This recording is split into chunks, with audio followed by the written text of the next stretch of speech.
It all started in the Atlanta suburb of Hapeville, Georgia in 1946 because of a man named Truett Cathy. Cathy and his brother Ben had a vision for a restaurant and soon after opened the Dwarf Grill, later renamed the Dwarf House. The business grew faster than the two could handle alone, and soon after they opened the first Chick-fil-A in 1967 in Atlanta's Greenbrier Shopping Center. Ever wonder how the original chicken sandwich was founded? Well, as a Chick-fil-A enthusiast, so did I. According to Chick-fil-A's website, the invention of the chicken sandwich began as a resolution to a rather interesting problem. Truett Cathy was running a successful restaurant when he was approached with an offer. A local poultry supplier had been tasked by an airline to provide a boneless, skinless chicken breast that would fit in the plastic trays of on-flight meals. The supplier was able to meet the challenge, but ended up with a bit of chicken breasts that didn't meet the airline size requirement. Cathy was then offered the excess chicken if wanted, so he accepted, and the rest is history. After being given the chicken, Cathy and his brother considered adding chicken to their menu, but ran into a problem. It was taking too long to cook during their lunch rush hour, so he began researching new, quicker ways to cook it. As Cathy had seen his mother do, he decided to cook it with a heavy top to simulate a pressure cooker, because at the time they were expensive and hard to find.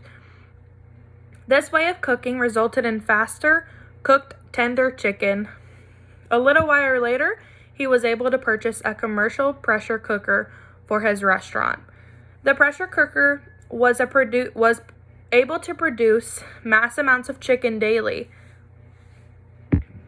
I know I'm not the only one who relates to this, but waking up and wanting Chick-fil-A on a Sunday is the absolute worst.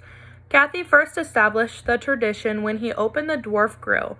Chick-fil-A's website states they're closed on Sundays because Cathy's decision was practical as well as spiritual.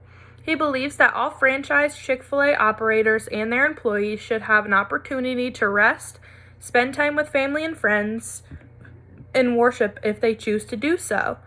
As you dine in any Chick-fil-A, you can hear music playing overhead.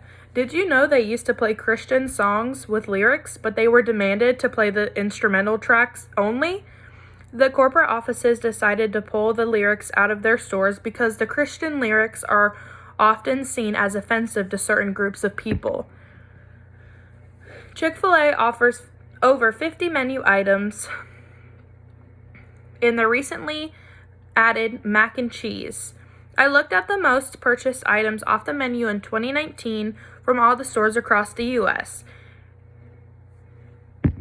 and they included the infamous Chick-fil-A nuggets, the original Chick-fil-A sandwich, and treats, milkshakes, and their infamous ice cream cone, as well as their waffle fries.